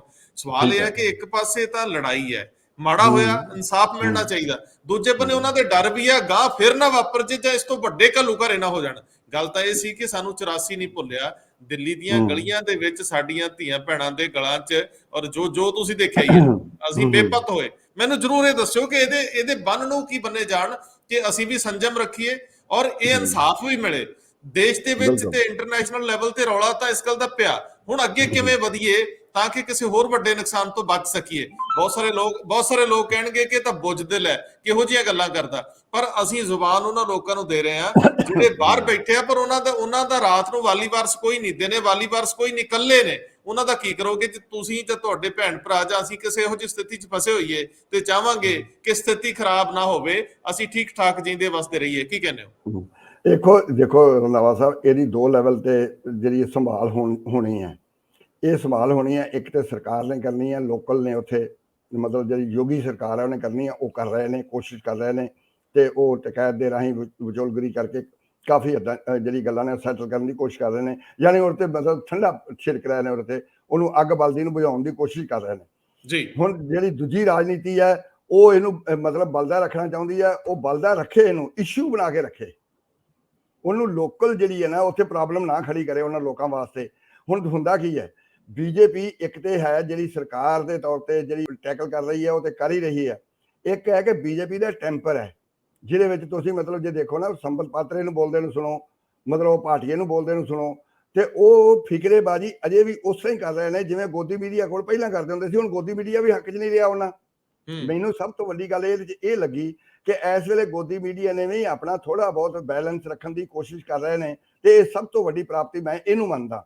ਹੁਣ ਦੇਖੋ ਇਸ ਦੇ ਬਾਵਜੂਦ ਜਿਹੜਾ ਮਤਲਬ ਵਰਕਰ ਹੈ ਉਹਨਾਂ ਦਾ ਜਿਹੜਾ ਸਕੀਮ 'ਚ ਬੈਠਾ ਹੈ, ਜਿਹਨੂੰ ਇਹ ਪਤਾ ਹੈ ਕਿ ਅਸੀਂ ਇਹ ਕਨਫਰੰਟੇਸ਼ਨ ਦੇ ਵਿੱਚੋਂ ਆਪਣੀ ਸਿਆਸਤ ਕੱਢਣੀ ਹੈ, ਉਹ ਇਹ ਕਹਿ ਰਿਹਾ ਹੈ ਕਿ ਇਹ ਮਤਲਬ ਇਹ ਰਾਜਸੀ ਰਿਲੀਜੀਅਸ ਟੂਰਿਜ਼ਮ ਹੈ, ਉਹਨੂੰ ਮਤਲਬ ਆਪੋਜੀਸ਼ਨ ਨੂੰ ਕਹਿ ਰਿਹਾ, ਉਹਨਾਂ ਨੂੰ ਰਾਜਸੀ ਗਿੱਧ ਕਹਿ ਰਿਹਾ ਹੈ, ਯਾਨੀ ਇਹੋ ਜਿਹੇ ਫਿਕਰੇ ਕਹਿ ਰਹੇ। ਇਹ ਪ੍ਰੋਵੋਕੇਸ਼ਨ ਹੈ, ਨਹੀਂ ਕਰਨੀ ਚਾਹੀਦੀ। ਭਾਜਪਾ ਨੂੰ ਚਾਹੀਦਾ ਹੈ ਕਿ ਉਹਦੇ ਕੋਲ ਸਰਕਾਰ ਹੈ, ਇਹ ਪ੍ਰੋਵੋਕੇਸ਼ਨ ਤਾਂ ਹਟੇਗੀ ਜੇ ਮੋਦੀ ਬੋਲੇਗਾ। ਮੋਦੀ ਦਾ ਚੁੱਪ ਕਰਨਾ ਇਸ ਗੱਲ ਨੂੰ ਬੰਦੀ ਨੂੰ ਵੀ ਮਤਲਬ ਖਰਾਬ ਕਰ ਸਕਦਾ ਹੈ। ਇਸ ਕਰਕੇ ਮੇਰੀ ਤਾਂ ਤੁਹਾਡੇ ਰਾਹੀਂ ਅਪੀਲ ਇਹ ਹੋਏਗੀ ਕਿ ਮੋਦੀ ਸ਼ਾਹ ਨੂੰ ਤਾਂ ਮੈਂ ਸਮਝਦਾ ਕਿ ਮੋਦੀ ਦੀ ਟਿੱਪਣੀ ਹੈ, ਜੇ ਮੋਦੀ ਜਦ ਨਹੀਂ ਬੋਲੇਗਾ ਔਰ ਕੋ ਬੁਲਵਾ ਦੇਗਾ, ਪਰ ਉਹਨਾਂ ਦੋਨਾਂ ਚੋਂ ਇੱਕ ਬੰਦੇ ਨੂੰ ਬੋਲਣਾ ਚਾਹੀਦਾ ਤੇ ਸਟੈਂਡ ਲੈਣਾ ਚਾਹੀਦਾ, ਸਪਸ਼ਟ ਕਰਨਾ ਚਾਹੀਦਾ ਇਹ, ਕਿਉਂਕਿ ਮੈਨੂੰ ਪਤਾ ਹੈ ਕਿ ਮੋਦੀ ਵੀ ਤੇ ਸ਼ਾਹ ਵੀ ਸਿੱਖਾਂ ਨਾਲ ਸਿੱਧਾ ਨਹੀਂ ਲੜਨਾ ਚਾਹੁੰਦੇ। ਕਿਸਾਨ ਮੂਵਮੈਂਟ ਵਿੱਚ ਵੀ ਉਹ ਕੋਸ਼ਿਸ਼ ਕਰਦੇ ਨੇ ਵੀ ਸਿੱਖਾਂ ਨਾਲ ਕਨਫਰੰਟੇਸ਼ਨ ਨਾ ਆਵੇ, ਪਰ ਜਿਹੜੀ ਮਤਲਬ ਆਰਐਸਐਸ ਦੀ ਪਾਲਿਸੀ ਹੈ ਉਹਦੇ ਵਿੱਚ ਕਿਤੇ ਨਾ ਕਿਤੇ ਸਿੱਖ ਅਟੈਕ ਤੇ ਆ ਜਾਂਦੇ ਨੇ, ਤੇ ਉਹ ਉਹਨਾਂ ਨੇ ਮਤਲਬ ਇੱਥੇ ਜੋ ਕੀਤਾ ਵੀ ਇਹਨੂੰ ਸਿੱਖ ਰੰਗਤ ਦੇਣ ਦੀ ਕੋਸ਼ਿਸ਼ ਕੀਤੀ, ਇਹਨੂੰ ਖਾਲਿਸਤਾਨੀ ਰੰਗਤ ਦੇਣ ਦੀ ਕੋਸ਼ਿਸ਼ ਕੀਤੀ, ਉਹੀ ਉੱਥੇ ਕਰ ਰਹੇ ਨੇ। 26 ਵਾਲੇ 'ਚ ਵੀ ਇਹੀ ਕੀਤਾ ਸੀ ਉਹਨਾਂ ਨੇ, ਤੇ ਉਹੀ ਉੱਥੇ ਕਰ ਰਹੇ ਨੇ। ਇਹ ਗੱਲ ਜਿਹੜੀ ਹੈ ਨਾ, ਇਹ ਵਾਰ-ਵਾਰ ਮਿਸਰਾ ਜਿਹੜਾ ਮਿਨਿਸਟਰ ਹੈ ਉਹ ਲਗਾਤਾਰ ਇਹ ਗੱਲ ਜਿਹੜਾ ਕਹਿੰਦਾ ਰਿਹਾ, ਝੂਠ ਵੀ ਮਾਰਦਾ ਰਿਹਾ, ਸਭ ਕੁਝ ਕਰਦਾ ਰਿਹਾ, ਉਸ ਦੇ ਬਾਵਜੂਦ ਉੱਥੇ ਪ੍ਰੋਵੋਕੇਸ਼ਨ ਜਿਹੜੀ ਹੈ ਨਹੀਂ ਹੈ। ਤੁਸੀਂ ਇਹ ਦੇਖੋ ਕਿ ਜਿਹੋ ਜਿਹੀ ਘਟਨਾ ਹੋਈ ਹੈ, ਮੈਨੂੰ ਜਿਵੇਂ ਤੁਹਾਡੇ ਵੈਸੇ ਤੇ ਜਿਹੜਾ ਹੈ ਨਾ 5 ਤਰੀਕ ਦਾ ਇੰਡੀਅਨ ਐਕਸਪ੍ਰੈਸ ਉਹ 'ਚ ਡਿਟੇਲ ਆ ਗਈ ਹੋਈ ਹੈ ਬਹੁਤ, ਉਹਨਾਂ ਨੇ ਬੜੀ ਪਹਿਲੇ ਦੂਜੇ ਪੇਜ ਤੇ ਡਿਟੇਲ ਦੇ ਦਿੱਤੀ ਸੀ। ਮੈਂ ਇਹ ਜੇ ਤੁਹਾਡੇ ਕੋਲ ਟਾਈਮ ਹੈ, ਮੈਂ ਇੱਕ ਗੱਲ ਦੱਸਣਾ ਚਾਹੁੰਦਾ ਇਹ ਕਿ ਉਹ ਮਾਮਲਾ ਜਿਹੜਾ ਹੈ, ਉਹ ਮਾਮਲਾ ਕਿਸੇ ਨੂੰ ਧਿਆਨ ਵਿੱਚ ਵੀ ਨਹੀਂ ਸੀ ਹੋ ਜਾਏਗਾ। ਜਿਨ੍ਹਾਂ ਨੇ ਕੀਤਾ ਮਿਸਰੇ ਦੇ ਮੁੰਡੇ ਨੇ, ਉਹਨੂੰ ਵੀ ਨਹੀਂ ਸੀ ਧਿਆਨ ਵਿੱਚ, ਆਸ਼ੀਸ਼ ਨੂੰ ਵੀ ਨਹੀਂ ਸੀ ਧਿਆਨ 'ਚ ਵੀ ਇੱਥੇ ਤੱਕ ਗੱਲ ਹੋ ਜਾਏਗੀ, ਤੇ ਇਹਨਾਂ ਨੂੰ ਵੀ ਨਹੀਂ ਸੀ ਧਿਆਨ 'ਚ। ਇਸੇ ਕਰਕੇ ਗੱਡੀਆਂ ਪਿੱਛੋਂ ਵੱਜੀਆਂ ਨੇ। ਇਹਦੇ ਵਿੱਚ ਹੋਇਆ ਇਹ ਕਿ ਜਦੋਂ ਗੱਡੀਆਂ ਵੱਜ ਗਈਆਂ, ਬੰਦੇ ਮਰ ਗਏ, ਤੇ ਉਹਨਾਂ ਨੇ ਸਮਝਿਆ ਵੀ ਇਹਦੇ 84 ਵਾਲਾ ਹਾਲ ਹੋ ਜਾਊਗਾ, ਇਹਦੇ ਮਾਰ ਕੇ ਤੁਰਦੇ ਹੋਣਗੇ ਤੇ ਭੀੜ ਦੇ ਨਾਲ ਲੱਗ ਜੂਗੀ। ਉਹਨਾਂ ਨੇ ਮੁੰਡੇ ਜਿਹੜੇ ਭੜਕ ਗਏ, ਮੁੰਡੇ ਤੇ ਹੈਗੇ ਹੀ ਨਹੀਂ ਉੱਥੇ, ਉਹ ਭੜਕ ਗਏ, ਉਹਨਾਂ ਨੇ ਉੱਥੇ ਘੇਰ ਕੇ ਮਾਰ ਲਏ ਔਰ ਭੱਜ ਕੇ ਮਾਰੇ ਨੇ, ਮਤਲਬ ਮਾਰੇ ਨੇ, ਕੋਈ ਗੱਲ ਨਹੀਂ, ਬਰਾਬਰ ਹੋ ਗਏ। ਹੁਣ ਜੋ ਕਹਿ ਰਹੇ ਨੇ ਬਜ਼ੁਰਗ ਉੱਥੇ ਸਾਰੇ ਹੀ ਕਿ ਭਾਈ ਸਾਡੇ 9 ਬੰਦੇ ਮਰੇ ਨੇ, ਜੇ 4 ਇੱਕ ਪਾਸੇ ਮਰ ਗਏ ਹੋਣਗੇ, 4 ਇੱਕ ਪਾਸੇ ਮਰ ਗਏ ਹੋਣਗੇ, ਨਹੀਂ 5 ਮਰ ਗਏ ਹੋਣਗੇ, ਕੋਈ ਇਹ ਗੱਲ ਨਹੀਂ ਹੈ। ਹੁਣ ਹੋਇਆ ਇਹ ਕਿ ਆਸ਼ੀਸ਼ ਜਿਹੜਾ ਹੈ, ਉਹ ਜਦੋਂ ਉਹਨੂੰ ਦੇਖਿਆ ਵੀ ਇਹ ਹੁਣ ਫਸ ਗਏ ਅਸੀਂ, ਉਹ ਆਪਣਾ ਪਿਸਤੌਲ ਨਾਲ ਹਵਾਈ ਫਾਇਰ ਕਰਦਾ ਹੋਇਆ ਭੱਜ ਗਿਆ ਤੇ ਜਾ ਕੇ ਗੰਨੇ ਦੇ ਖੇਤ 'ਚ ਲੁਕ ਗਿਆ। ਮੈਨੂੰ ਇਹ ਫਸਟ ਹੈਂਡ ਇਨਫੋਰਮੇਸ਼ਨ ਹੈ ਕਿ ਮੁੰਡਿਆਂ ਨੇ ਕਿਹਾ ਕਿ ਇਹਨੂੰ ਗੰਨੇ ਦੇ ਖੇਤ ਨੂੰ ਅੱਗ ਲਾ ਦਿੰਦੇ ਆ। ਬਜ਼ੁਰਗਾਂ ਨੇ ਸਮਝਾਇਆ ਵੀ ਨਾਲੇ ਆਪਣਾ ਖੇਤ ਸਾੜੋਗੇ, ਉਹ ਉੱਠ ਕੇ ਅਗਲੇ ਖੇਤ ਚਲਾ ਜਾਊਗਾ, ਇਹ ਮਤਲਬ ਇੱਕ ਏਕੜ ਜ਼ਮੀਨ ਜਿਹਨੂੰ ਅੱਗ ਲਾ ਦਿਓਗੇ। ਇਸ ਕਰਕੇ ਇਹ ਗੱਲ 'ਚ ਨਾ, ਹੁਣ ਜੋ ਹੋ ਗਿਆ ਹੋ ਗਿਆ, ਵਾਪਸ ਚਲੋ। ਉਹ ਵਾਪਸ ਲੈ ਕੇ ਆਏ। ਇਹਦਾ ਮਤਲਬ ਇਹ ਹੈ ਕਿ ਭਾਈਚਾਰਾ ਉੱਥੇ ਬੈਠਾ ਹੈ, ਜਿਹਨਾਂ ਦੇ ਗੱਲ ਲੜਾਈ ਪਈ ਹੈ, ਉਹ ਲੜਾਈ ਮਤਲਬ ਮੂਵਮੈਂਟ ਤੋਂ ਪਹਿਲੇ ਮੂਵਮੈਂਟ ਤੋਂ ਹੀ ਉਹਨੂੰ ਮਤਲਬ ਮੁਕਾਉਣ ਦੀ ਕੋਸ਼ਿਸ਼ ਕਰਦੇ ਨੇ, ਉਹਨੂੰ ਠੰਮਣ ਦੀ ਕੋਸ਼ਿਸ਼ ਕਰਦੇ ਨੇ। ਪਰ ਜਿਹੜੇ ਲੋਕ ਉਹਦੇ 'ਚ ਪ੍ਰਕਾਸ਼ ਪੈਦਾ ਕਰਨਾ ਚਾਹੁੰਦੇ ਨੇ, ਉਹਦੇ ਵਿੱਚ ਮੁੱਖ ਰੋਲ ਜਿਹੜਾ ਹੈ ਉਹ ਬੀਜੇਪੀ ਦੀ ਮੈਂਟੈਲਿਟੀ ਦਾ ਹੈ, ਆਰਐਸਐਸ ਦੀ ਮੈਂਟੈਲਿਟੀ ਦਾ ਹੈ, ਉਹਨਾਂ ਨੂੰ ਆਪਣੀ ਜਿਹੜੀ ਰਾਜਸੀ ਹਉਮੈ ਹੈ ਉਹਦਾ ਹੈ। ਹਾਲਾਂਕਿ ਮੈਂ ਸਮਝਦਾ ਇਹ ਹਾਂ ਕਿ ਮੋਦੀ ਸਰਕਾਰ ਮਤਲਬ ਜਿਹੜੀ ਯੋਗੀ ਸਰਕਾਰ ਹੈ, ਉਹਨੇ ਮਤਲਬ ਕੁਛ ਨਾ ਕੁਛ ਹਾਲਤ ਵਿੱਚ, ਠੀਕ ਹੈ, ਜੋ ਮੋਦੀ ਉੱਥੇ ਗਿਆ ਇੱਕ ਲਫ਼ਜ਼ ਨਹੀਂ ਬੋਲਿਆ ਇਹਦੇ ਬਾਰੇ, ਮਤਲਬ ਉਸ ਇਨਸੀਡੈਂਟ ਤੋਂ ਬਾਅਦ ਜਾ ਕੇ ਆਇਆ ਉੱਥੇ। ਇਸ ਕਰਕੇ ਮੈਂ ਅੱਜ ਇਹ ਮਹਿਸੂਸ ਇਹ ਕਰ ਰਿਹਾ ਕਿ ਸਿਆਸੀ ਪਾਰਟੀਆਂ, ਮੈਂ ਤੁਹਾਡੇ ਨਾਲ ਬਿਲਕੁਲ ਸਹਿਮਤ ਹਾਂ ਕਿ ਇਹ ਲੜਾਈ ਜਿਹੜੀ ਹੈ ਸਿਆਸੀ ਪਾਰਟੀਆਂ ਦੀ, ਉਹ ਦਿੱਲੀ 'ਚ ਹੋਣੀ ਚਾਹੀਦੀ ਹੈ, ਮੋਦੀ ਦੇ ਦਰਵਾਜ਼ੇ ਤੇ ਹੋਣੀ ਚਾਹੀਦੀ ਹੈ, ਮੋਦੀ ਨਾਲ ਹੋਣੀ ਚਾਹੀਦੀ ਹੈ, ਤੇ ਉੱਥੇ ਉਹਦੇ ਰਾਹੀਂ ਫੈਸਲੇ ਜਿਹੜੇ ਨੇ ਉਹ ਕਰਨੇ ਚਾਹੀਦੇ ਨੇ। ਉਹਨਾਂ ਨੂੰ ਲੜਾਈ ਜੇ ਉੱਥੇ ਨਹੀਂ ਸ਼ਿਫਟ ਕਰਨੀ ਚਾਹੀਦੀ। ਗਰਾਊਂਡ ਰਿਐਲਿਟੀ ਦੇ ਤੌਰ ਤੇ ਜਦੋਂ ਲੜਾਈ ਲੈ ਕੇ ਜਾਂਦੇ ਨੇ, ਉਸ ਲੜਾਈ ਨਾਲ ਨੁਕਸਾਨ ਹੋਏਗਾ। ਜੀ ਬਿਲਕੁਲ ਨੁਕਸਾਨ ਬਿਲਕੁਲ, ਇਹ ਹੋਏਗਾ। ਕਿਉਂਕਿ ਅੱਜ ਵੀ ਕੁਝ ਮੈਂਬਰ ਪਾਰਲੀਮੈਂਟ ਔਰ ਬਹੁਤ ਸਾਰੇ ਲੀਡਰ ਜਿਨ੍ਹਾਂ ਨਾਲ ਦਿਨ ਭਰ ਮੇਰੀ ਗੱਲਬਾਤ ਹੁੰਦੀ ਰਹੀ, ਜਿਹੜੇ ਉਹਨਾਂ ਰਾਹਾਂ ਤੇ ਨੇ ਜਾ ਰਹੇ ਨੇ, ਕੋਈ ਭੇਸ ਬਦਲ ਕੇ, ਕੋਈ ਉੱਥੇ ਪੁਲਿਸ ਥਾਂ ਥਾਂ ਤੇ ਲੱਗੀ ਹੋਈ ਹੈ, ਬਹੁਤ ਸਾਰਾ ਤਣਾਅ ਉੱਥੇ ਦੇਖਿਆ ਜਾ ਰਿਹਾ। ਚੰਗਾ ਹੁੰਦਾ ਕਿ ਜੇਕਰ ਇਹ ਸੱਤਾ ਦੇ ਵੱਡੇ ਗਲਿਆਰਿਆਂ 'ਚ ਵਿਰੋਧ ਹੁੰਦਾ, ਤੁਸੀਂ ਲਖਨਊ ਦੇ ਵਿੱਚ ਵਿਰੋਧ ਕਰ ਸਕਦੇ ਸੀ, ਮੁੱਖ ਮੰਤਰੀ ਦੇ ਘਰ ਦੇ ਬਾਹਰ, ਔਰ ਪ੍ਰਧਾਨ ਮੰਤਰੀ ਦੇ ਘਰ ਦੇ ਬਾਹਰ ਵੀ ਤੁਸੀਂ ਇਹ ਕਰ ਸਕਦੇ, ਉਹਨਾਂ ਨੂੰ ਮਿਲ ਸਕਦੇ ਸੀ। ਮੈਂ ਤਾਂ ਤੁਹਾਨੂੰ ਕੋਈ ਲਾਸਟ ਸਵਾਲ ਇਹੀ ਪੁੱਛੂੰਗਾ ਕਿ ਪੰਜਾਬ ਦੀ ਨੁਮਾਇੰਦਗੀ ਔਰ ਸਿੱਖਾਂ ਦੀ ਨੁਮਾਇੰਦਗੀ ਦੋ ਵਿਅਕਤੀ ਇਸ ਵੇਲੇ ਕਰ ਰਹੇ ਆ। ਇੱਕ ਤਾਂ ਸਰਦਾਰ ਇਕਬਾਲ ਸਿੰਘ ਲਾਲਪੁਰਾ ਘੱਟ ਗਿਣਤੀ ਕਮਿਸ਼ਨ ਦੇ ਚੇਅਰਮੈਨ ਨੇ, ਔਰ ਦੂਜੇ ਸਰਦਾਰ ਹਰਦੀਪ ਸਿੰਘ ਪੁਰੀ ਨੇ, ਜਿਹੜੇ ਕਿ ਸਰਕਾਰ ਦੇ ਵਿੱਚ ਨੇ। ਇਹਨਾਂ ਦੀ ਜ਼ਿੰਮੇਵਾਰੀ ਵੱਡੀ ਹੋ ਜਾਂਦੀ ਆ। ਇਹਨਾਂ ਨੂੰ ਵੀ ਸੰਸਥਾਵਾਂ ਨੂੰ ਅਪਰੋਚ ਕਰਕੇ ਅੱਗੇ ਵਧਾਉਣਾ ਚਾਹੀਦਾ, ਸਰਕਾਰ ਨਾਲ ਗੱਲ ਕਰਨ ਤੇ ਸਰਕਾਰ ਮੱਲਮ ਲਾਵੇ। ਸਰਕਾਰ ਇਹ ਜਿਹੜਾ ਹੁਣ ਤੱਕ ਦਾ ਚੁੱਪ ਹੈ ਇਹਨੂੰ ਤੋੜੇ, ਔਰ ਲੋਕਾਂ ਦੇ ਮਨ ਦੇ ਉੱਤੇ ਅਸਰ ਆਵੇ ਕਿ ਅਸੀਂ ਜਿਸ ਗਵਰਨਮੈਂਟ, ਜਾਂ ਜਿਹਨੂੰ ਪੰਜਾਬੀ 'ਚ ਤਾਂ ਮਾਈ ਬਾਪ ਕਹਿੰਦੇ ਹੁੰਦੇ, ਪ੍ਰਧਾਨ ਮੰਤਰੀ ਸਭ ਤੋਂ ਵੱਡੀ ਪਾਵਰ ਹੈ, ਉਹ ਜੇ ਨਹੀਂ ਬੋਲ ਰਹੇ ਤਾਂ ਉਹਨਾਂ ਦੇ ਅਕਸ ਕੋ ਬਹੁਤ ਵਧੀਆ ਨਹੀਂ ਬਣ ਰਿਹਾ। ਸੋ ਇਹਨਾਂ ਵਿਅਕਤੀਆਂ ਨੂੰ ਚਾਹੀਦਾ, ਇਹ ਵੈਸੇ ਵੀ ਸਨਮਾਨਯੋਗ ਹੈ, ਪੰਜਾਬ ਦੀ ਮਾਨਸਿਕਤਾ ਨੂੰ ਸਮਝਦੇ ਨੇ ਇਕਬਾਲ ਸਿੰਘ ਲਾਲਪੁਰਾ, ਇਹ ਗੱਲ ਉਠਾਉਣੀ ਚਾਹੀਦੀ ਹੈ, ਔਰ ਇਹ ਧੜੱਲੇ ਨਾਲ ਉਠਾਉਣੀ ਚਾਹੀਦੀ ਹੈ। ਉਹ ਮੌਕੇ ਹੁੰਦੇ ਆ ਜਦੋਂ ਤੁਸੀਂ ਵਿਅਕਤੀਗਤ ਤੌਰ ਤੇ ਵੱਡੇ ਵੀ ਹੋ ਜਾਂਦੇ ਹੋ ਔਰ ਆਪਣੀ ਲੀਡਰਸ਼ਿਪ ਸਥਾਪਿਤ ਵੀ ਕਰ ਜਾਂਦੇ ਹੋ। ਕੀ ਕਹਿੰਦੇ ਹੋ? ਦੇਖੋ ਰੰਧਾਵਾ ਸਾਹਿਬ, ਜਿੱਥੋਂ ਤੱਕ ਤੇ ਮਤਲਬ ਪੁਰੀ ਸਾਹਿਬ ਦਾ ਤੇ ਲਾਲਪੁਰੇ ਦਾ ਤਲਕ ਹੈ, ਇਹ ਤੇ ਇਸ ਪਾਸੇ ਨੂੰ ਅਜੇ ਤੁਰੇ ਹੀ ਨਹੀਂ, ਕਹਿਣ ਤੋਂ ਕਿੱਥੋਂ ਤੁਰ ਪੈਣਗੇ? ਕਿਉਂਕਿ ਸਾਰੀ ਮੋਦੀ ਸਰਕਾਰ ਵਿੱਚ ਬੰਦੇ ਤੇ ਦੋ ਕਾਊਂਟ ਕਰ ਰਹੇ ਨੇ। ਮੈਂ ਰਾਜਨਾਥ ਨੂੰ ਨਹੀਂ ਗਿਣ ਲਿਆ, ਰਾਜਨਾਥ ਦੀ ਕੋਈ ਤਾਕਤ ਤੇ ਵੱਡੀ ਨਹੀਂ, ਲੀਡਰ ਤੇ ਵੱਡਾ ਇਹਨਾਂ ਨਾਲੋਂ, ਪਰ ਉਹਨੂੰ ਮੈਂ ਨਹੀਂ ਗਿਣ ਲਿਆ, ਕਿਸੇ ਹੋਰ ਲੀਡਰ ਦਾ ਨਾਂ ਨਹੀਂ ਲਿਆ। ਇਹ ਬੰਦੇ ਜਿਹੜੇ ਨੇ, ਇਹਨਾਂ ਵੀ ਮੋਦੀ ਕੋਲ ਨਾ ਜਾਣਾ, ਮੋਦੀ ਨੇ ਨਾ ਇਹਨਾਂ ਦੀ ਗੱਲ ਸੁਣਨੀ।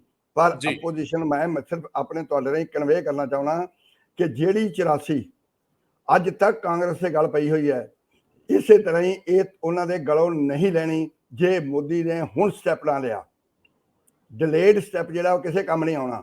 ਸਟੈਪ ਸਿੰਪਲ ਹੈ ਕਿ ਮਤਲਬ ਕਾਫੀ ਕੁਝ ਹੱਲ ਹੋ ਚੁੱਕਿਆ ਹੋਇਆ ਹੈ, ਲੋਕਾਂ ਨੇ ਕਰ ਲਿਆ ਵੀ ਮਰ ਗਏ ਨੇ, ਆਪਾਂ ਸਬਰ ਕਰ ਲੈਂਦੇ ਹਾਂ, ਤੇ ਸਬਰ ਕਰਨ ਵਾਲੇ ਪਾਸੇ ਨੂੰ ਤੁਰੇ ਹੋਏ ਨੇ ਲੋਕ। ਪਰ ਉਹ ਸਬਰ ਕਰਨ ਵਾਸਤੇ ਜਿਹੜੀ ਪ੍ਰੋਵੋਕੇਸ਼ਨ ਹੈ ਵਿੱਚ, ਉਤੇਜਨਾ ਦੇਣ ਵਾਲੀ ਹੈ, ਜਿਹੜੀ ਉਕਸਾਹਟ ਕਰਨ ਵਾਲੀ, ਪੈਦਾ ਕਰਨ ਵਾਲੀ ਗੱਲਾਂ ਨੇ, ਉਹਦੇ ਤੋਂ ਗੁਰੇਜ਼ ਤਾਂ ਹੀ ਹੋਏਗਾ ਜੇ ਮਤਲਬ ਮੋਦੀ ਇਹਦੇ ਵਿੱਚ ਇੰਟਰਵੀਨ ਕਰੇਗਾ। ਮੋਦੀ ਨੇ ਇੰਟਰਵੀਨ ਨਾ ਕਰਕੇ ਕਿਸਾਨ ਮੂਵਮੈਂਟ ਇੱਥੋਂ ਤੱਕ ਲੈ ਗਿਆ। ਮੋਦੀ ਨੇ ਜੇ ਇਹ ਨਾ ਮਤਲਬ ਇੰਟਰਵੀਨ ਕੀਤਾ ਤੇ ਇਹ ਮੂਵਮੈਂਟ, ਜਿਹੜੀ ਕਿਸਾਨ ਮੂਵਮੈਂਟ ਵਰਗੀ ਇੱਕ ਮੂਵਮੈਂਟ, ਉੱਥੇ ਆਪਣੇ ਆਪ ਖੜੀ ਹੋ ਜਾਏਗੀ। ਉਹਦੇ ਨਾਲ ਇਹਨਾਂ ਦਾ ਲੋਕਲ ਦਾ ਕੀ ਨੁਕਸਾਨ ਹੋਏਗਾ ਉਹ ਤੇ ਅਲੱਗ ਬਾਤ ਹੈ। ਪਰ ਅੱਜ ਜਿਹੜੀ ਗੱਲ ਸਿੱਖਾਂ ਨਾਲ ਰਿਲੇਟਡ ਤੁਰਦੀ ਹੈ, ਕਿਸਾਨੀ ਨਾਲ ਰਿਲੇਟਡ ਤੁਰਦੀ ਹੈ, ਇੱਥੇ ਦੋਨੇ ਗੱਲਾਂ ਇਕੱਠੀਆਂ ਨੇ, ਕਿਸਾਨੀ ਵੀ ਤੇ ਸਿੱਖੀ ਵੀ ਇਕੱਠੀ ਹੈ। ਉਹ ਨਾਲ ਇਕੱਠੀ ਜਦੋਂ ਤੁਰਦੀ ਹੈ ਤੇ ਇਹਦਾ ਇੰਪੈਕਟ ਜਿਹੜਾ ਉਹ ਇੰਟਰਨੈਸ਼ਨਲ ਹੁੰਦਾ ਹੈ। ਜੇ ਉਹ ਨਹੀਂ ਕਰਨਗੇ ਤੇ ਢੇਸੀ ਬੋਲ ਪਿਆ ਹੈ, ਕੈਨੇਡਾ ਵਾਲੇ ਬੋਲ ਪੈਣਗੇ। ਇਹ ਗੱਲ ਜਿਹੜੀ ਹੈ ਕੋਈ ਮਿੰਟ ਥੋੜ੍ਹਾ ਜਾਣੀ ਹੈ। ਮੈਂ ਸਮਝਦਾ ਇਹ ਹਾਂ ਕਿ ਸਾਡੇ ਘਰ ਦੀ ਗੱਲ ਹੈ, ਮੋਦੀ ਸਾਹਿਬ ਨੂੰ ਸਮਝਣਾ ਚਾਹੀਦਾ ਹੈ ਵੀ ਇਹ ਘਰ ਦੀ ਗੱਲ ਵਾਂਗ ਨੂੰ ਨਿਬੇੜਨ। ਉਹਨਾਂ ਨੂੰ ਮੈਂ ਨਹੀਂ ਸਮਝਦਾ ਕਿ ਉਹਨਾਂ ਨੂੰ ਸਿੱਖਾਂ ਨਾਲ ਕੋਈ ਨਫ਼ਰਤ ਹੈ ਤੇ ਸਿੱਖਾਂ ਨਾਲ ਜਾਣਬੁੱਝ ਕੇ ਕਰਦੇ ਨੇ, ਉਹਨਾਂ ਨੇ ਇਹਦੇ 'ਚ ਕੋਈ ਰੋਲ ਨਹੀਂ ਹੈ। ਜਿਸ ਵਧੀਕੀ ਜਿਹੜੀ ਹੈ ਮਿਸਰੇ ਦੇ ਪੈਰੋਂ ਹੋਈ ਹੈ, ਉਹ ਉਹਦੀ ਹਉਮੈ ਸੀ, ਜਿਹੜੀ ਉੱਥੇ ਉਹਨੇ ਮਤਲਬ ਆਪਣੇ ਤੌਰ ਤੇ ਡੋਮੀਨੇਟ ਕਰਨਾ ਚਾਹੁੰਦਾ ਸੀ। ਜਿੱਥੇ ਉਹ ਆਪਣੇ ਮੁੰਡੇ ਨੂੰ ਮਤਲਬ ਅੱਗੇ ਲਾਉਣਾ ਚਾਹੁੰਦਾ ਸੀ, ਉੱਥੇ ਮਤਲਬ ਸਾਰੇ ਬੰਦਿਆਂ ਨੂੰ ਦਬਕਾਉਣਾ ਚਾਹੁੰਦਾ ਸੀ, ਕਿਉਂਕਿ ਬੇਸਿਕਲੀ ਉਹਦੀ ਇਹ ਦਬਕਾਉਣ ਦੀ ਪੋਲੀਟਿਕਸ ਦੇ ਵਿੱਚ ਹੀ ਉਹ ਮੋਹਰੀ ਰਿਹਾ ਤੇ ਹੁਣ ਵੀ ਉਹੀ ਕਰ ਰਿਹਾ ਸੀ। ਹੁਣ ਮੋਦੀ ਸਾਹਿਬ ਨੂੰ ਪਹਿਲਾ ਸਟੈਪ ਇਹ ਲੈਣਾ ਚਾਹੀਦਾ ਹੈ ਕਿ ਲੋਕਾਂ ਵਿੱਚ ਇੰਪ੍ਰੈਸ਼ਨ ਦੇਣ ਵਾਸਤੇ ਕਿ ਮੈਂ ਤੁਹਾਡੇ ਖਿਲਾਫ ਨਹੀਂ ਹਾਂ, ਮਿਸਰੇ ਦਾ ਜਿਹੜਾ ਅਸਤੀਫਾ ਲੈਣਾ ਚਾਹੀਦਾ। ਤੇ ਮੋਦੀ ਨੂੰ ਉੱਥੇ ਵਿੱਚ ਪੈ ਕੇ ਇਹ ਸਾਰੀ ਆਪੋਜੀਸ਼ਨ ਨੂੰ ਇਹ ਸਮਝਾਉਣਾ ਚਾਹੀਦਾ ਕਿ ਭਾਈ ਸਾਡੀ ਲੜਾਈ ਹੈ, ਤੁਹਾਡੇ ਕੋਲ ਮੁੱਦਾ ਵੀ ਰਹੇ, ਪਰ ਇਸ ਮੁੱਦੇ ਵਿੱਚ ਇਹਨਾਂ ਲੋਕਾਂ ਦਾ ਮੋਢਾ ਜਿਹੜਾ ਹੈ ਉਹਨੂੰ ਨਾ ਵਰਤੀਏ, ਨਾ ਤੁਸੀਂ ਵਰਤੋ ਨਾ ਅਸੀਂ ਵਰਤ ਰਹੇ ਹਾਂ। ਚਲੋ ਹੁਣ ਮੋਦੀ ਹੋਣੀ ਤੇ ਵਰਤ ਹੀ ਨਹੀਂ ਸਕਦੇ, ਕਿਉਂਕਿ ਪੀੜਤ ਨੇ, ਉਹਨਾਂ ਦੇ ਬੰਦੇ ਮਰੇ ਹੋਏ ਨੇ, 4 ਬੰਦੇ ਮਰ ਗਏ ਨੇ। ਇਸ ਕਰਕੇ ਇਸ ਵੇਲੇ ਤਾਂ ਪੋਜੀਸ਼ਨ ਹੀ ਵਰਤ ਸਕਦੀ ਹੈ। ਪਰ ਮੋਦੀ ਸਾਹਿਬ ਜੇ ਅੱਗੇ ਆਉਣ, ਅਮਿਤ ਸ਼ਾਹ ਜੇ ਅੱਗੇ ਆਵੇ, ਯੋਗੀ ਆਲਰੇਡੀ ਕੋਸ਼ਿਸ਼ ਕਰ ਰਿਹਾ ਹੈ ਇਹਨਾਂ ਨਾਲ, ਮਤਲਬ ਵੀ ਸਿੱਖਾਂ ਦੀ ਭਾਵਨਾਵਾਂ ਜਿਹੜੀਆਂ ਉਹਨਾਂ ਨੂੰ ਠੇਸ ਨਾ ਪਹੁੰਚੇ, ਕੋਸ਼ਿਸ਼ ਕਰ ਰਿਹਾ ਹੈ। ਪਰ ਹਾਲਾਂਕਿ ਉਹ ਤੋਂ ਬਿਲਕੁਲ ਆਸ ਨਹੀਂ ਸੀ, ਪਰ ਇਸ ਦੇ ਬਾਵਜੂਦ ਉਹਨੇ ਕੀਤੀ ਹੈ। ਇਸ ਕਰਕੇ ਮੈਂ ਸਮਝਦਾ ਕਿ ਆਹ ਵੇਲਾ ਜਿਹੜਾ ਹੈ, ਇਹ ਜਿਹੜਾ ਆਪੋਜੀਸ਼ਨ ਹੈ ਸਾਰੀ, ਇਹਨੂੰ ਮੈਂ ਕਹਾਂਗਾ ਕਿ ਇਹ ਲੜਾਈ ਮੋਦੀ ਦੇ ਦੁਆਰ ਤੇ ਲੈ ਕੇ ਜਾਓ। ਤੇ ਮੋਦੀ ਸਾਹਿਬ ਨੂੰ ਇਹ ਕਹਾਂਗਾ ਕਿ ਤੁਸੀਂ ਆਪਣੇ ਪ੍ਰਭਾਵ ਨਾਲ ਉੱਥੇ ਲੋਕਾਂ ਨੂੰ ਕੰਸੋਲ ਕਰੋ, ਇਹਨੂੰ ਅੱਗੇ ਤੋਂ ਕਦੇ ਨਾ ਵਾਪਰੇ, ਇਹੋ ਜਿਹੀ ਅਸ਼ੋਰੈਂਸ ਖੜੀ ਕਰੋ। ਤੇ ਜਿਹੜਾ ਕਾਨੂੰਨ ਦੀ ਪ੍ਰਕਿਰਿਆ ਹੈ, ਹੁਣ ਅਜੇ ਤੱਕ ਉਹ ਸ਼ੀਸ਼ ਫੜਿਆ ਨਹੀਂ ਗਿਆ। ਜੇ ਉਹ ਸ਼ੀਸ਼ ਨਹੀਂ ਫੜਿਆ ਜਾਂਦਾ ਤੇ ਇਹਦਾ ਮਤਲਬ ਇਹ ਆ ਵੀ ਪਿਓ ਦਾ ਹੀ ਲੁਕਾਇਆ ਹੋਇਆ ਨਾ, ਪਿਓ ਕੋਲ ਤਾਕਤ ਹੈ। ਜੇ ਮਤਲਬ ਸ਼ੀਸ਼ ਨਹੀਂ ਫੜਿਆ ਜਾਏਗਾ, ਉਹਨੇ ਮਤਲਬ ਸ਼ਿਕਾਇਤ ਨੇ 8 ਦਿਨ ਦਾ ਅਲਟੀਮੇਟਮ ਤਾਂ ਦੇਤਾ, 8 ਦਿਨ ਬਹੁਤ ਹੁੰਦੇ ਨੇ, ਲੋਕ ਉੱਥੇ 8 ਦਿਨ ਵੀ ਉਡੀਕਣ ਨੂੰ ਤਿਆਰ ਨਹੀਂ। ਪੁਲਿਸ ਜਿਹੜੀ ਹੈ ਉਹਨਾਂ ਨੇ ਮਤਲਬ ਜਦੋਂ ਇਹ ਘਟਨਾ ਵਾਪਰ ਗਈ ਹੈ ਤੇ ਸਾਰੇ ਬੰਦੀ ਬਣਾ ਲਏ ਸੀਗੇ, ਸਾਡੇ ਸਾਰੇ ਲੋਕ ਉੱਥੇ ਘਰਾਂ ਦੇ ਵਿੱਚ ਉਹਨਾਂ ਨੂੰ ਬੰਦ ਕਰਤੇ ਸੀ, ਇਹਨਾਂ ਘਰਾਂ ਦੀ ਕੈਦ ਕਰ ਦਿੱਤੇ ਸੀਗੇ। ਪਰ ਉਹ ਕਿਸੇ ਸਿਆਣੇ ਬੰਦੇ ਨੇ ਉਹਨਾਂ ਨੂੰ ਸਮਝਾਇਆ ਵੀ ਕੰਮ ਨਹੀਂ ਚੱਲਣਾ, ਤੇ ਹੌਲੀ ਹੌਲੀ ਜਿਹੜੀ ਹੈ ਸਿਚੁਏਸ਼ਨ ਜਿਹੜੀ ਹੈ ਠੀਕ ਪਾਸੇ ਨੂੰ ਤੁਰ ਪਈ। ਹੁਣ ਮੈਂ ਸਮਝਦਾ ਕਿ ਗੱਲ ਠੀਕ ਪਾਸੇ ਨੂੰ ਤੁਰੀ ਹੋਈ ਹੈ। ਲੋਕ ਚਾਹੁੰਦੇ ਨੇ ਕਿ ਇਹੋ ਜਿਹੀ ਘਟਨਾ ਦੁਬਾਰਾ ਫਿਰ ਨਾ ਵਾਪਰੇ, ਔਰ ਉਹਦੇ ਵਾਸਤੇ ਅਸ਼ੋਰੈਂਸ ਜਿਹੜੀ ਆ ਦੇਸ਼ ਦੇ ਪ੍ਰਧਾਨ ਮੰਤਰੀ ਨੂੰ ਹੀ ਦੇਣੀ ਪੈਗੀ। ਜੇ ਉਹ ਅਸ਼ੋਰੈਂਸ ਲੈ ਕੇ ਅੱਗੇ ਨਾ ਆਇਆ ਤੇ ਕੱਲੇ ਯੋਗੀ ਦੇ ਗਲ ਵਿੱਚ ਗੱਲਾਂ ਪੈ ਜਾਣਗੀਆਂ। ਯੋਗੀ ਕੋਲ ਕੱਲੇ ਕੋਲ ਹੱਲ ਨਹੀਂ ਹੋਣਗੀਆਂ, ਕਿਉਂਕਿ ਜਿਹੜੀ ਸਕੀਮਾਂ ਬਣਦੀਆਂ ਨੇ ਉਹ ਕੇਂਦਰ ਦੇ ਲੈਵਲ ਤੇ ਬਣਦੀਆਂ ਨੇ, ਉੱਥੇ ਨਹੀਂ ਬਣਦੀਆਂ। ਇਸ ਕਰਕੇ ਉਹਨਾਂ ਨੂੰ ਇਹ ਗੱਲ ਜਿਹੜੀ ਆ ਜਿੰਨੀ ਛੇਤੀ ਕਰ ਲੈਣ ਉਨੀ ਉਹਨਾਂ ਦੇ ਭਲੇ 'ਚ ਹੋਏਗੀ, ਸਿੱਖਾਂ ਦੇ ਵੀ ਭਲੇ 'ਚ ਹੋਏਗੀ, ਕਿਸਾਨਾਂ ਦੇ ਭਲੇ 'ਚ ਹੋਏਗੀ, ਉੱਥੋਂ ਦੀ ਯੂਪੀ ਦੇ ਭਲੇ ਵਿੱਚ ਹੋਏਗੀ। ਜੀ ਪ੍ਰੋਫੈਸਰ ਸਾਹਿਬ ਬਹੁਤ ਮਿਹਰਬਾਨੀ। ਅਦਰਵਾਈਜ਼ ਇਹ ਤਾਂ ਬਿਮਾਰ ਮਾਨਸਿਕਤਾ ਹੈ ਕਿ ਜੇ ਤੁਸੀਂ ਅੱਗੇ ਚੱਲੇ ਜਾਂਦੇ ਲੋਕਾਂ ਤੇ ਪਿੱਛੇ ਲਿਆ ਕੇ ਗੱਡੀ ਚਾੜ ਦਿਓ, ਬਿਮਾਰ ਮਾਨਸਿਕਤਾ ਹੈ। ਖੈਰ ਫਿਰ ਵੀ ਸੰਤੁਲਨ ਬਹੁਤ ਜ਼ਰੂਰੀ ਆ। ਅਸੀਂ ਇਹ ਟਕਰਾਅ 'ਚ ਬਹੁਤ ਕੁਝ ਨੁਕਸਾਨ ਕਰਾਇਆ। ਇਨਸਾਫ ਲਈ ਲੜਨਾ ਚਾਹੀਦਾ, ਠੀਕ ਮੰਚਾਂ ਤੋਂ ਲੜਨਾ ਚਾਹੀਦਾ। ਇਹਨਾਂ ਮਾਮਲਿਆਂ 'ਚ ਸਿਆਸਤ ਨਾ ਹੋਵੇ ਚੰਗਾ, ਲੇਕਿਨ ਸਿਆਸੀ ਲੋਕਾਂ ਨੇ ਸਿਆਸਤ ਕਰਨ ਨੂੰ ਆਵਾਜ਼ ਨਹੀਂ ਆਉਣਾ। ਲੋਕ ਆਪਣਾ ਭਲਾ ਵਿਚਾਰਨ, ਆਪਣਾ ਪੜ੍ਹਿਆ ਵਿਚਾਰਨ ਕਿ ਕੋਈ ਬਹੁਤ ਵੱਡੇ ਨੁਕਸਾਨ ਵੱਲ ਨਾ ਵਧਿਆ ਜਾਵੇ। ਇੱਥੇ ਇਹ ਬਹੁਤ ਅਹਿਮ ਹੋਊਗਾ ਕਿ ਜਿਹੜੇ ਲੋਕ ਵੀ ਉਹਨਾਂ ਰਾਹਾਂ ਤੇ ਨਿਕਲ ਰਹੇ ਨੇ ਉਹ ਇਹ ਯਕੀਨੀ ਬਣਾਉਣ ਕਿ ਇਹ ਕਿਸੇ ਵਰਗ ਵਿਸ਼ੇਸ਼ ਨਾਲ ਜੋੜ ਕੇ ਕਿਸਾਨੀ ਅੰਦੋਲਨ ਅੱਗੇ ਨਾ ਵਧੇ। ਬਹੁਤ ਮਿਹਰਬਾਨੀ, ਬਹੁਤ ਧੰਨਵਾਦ।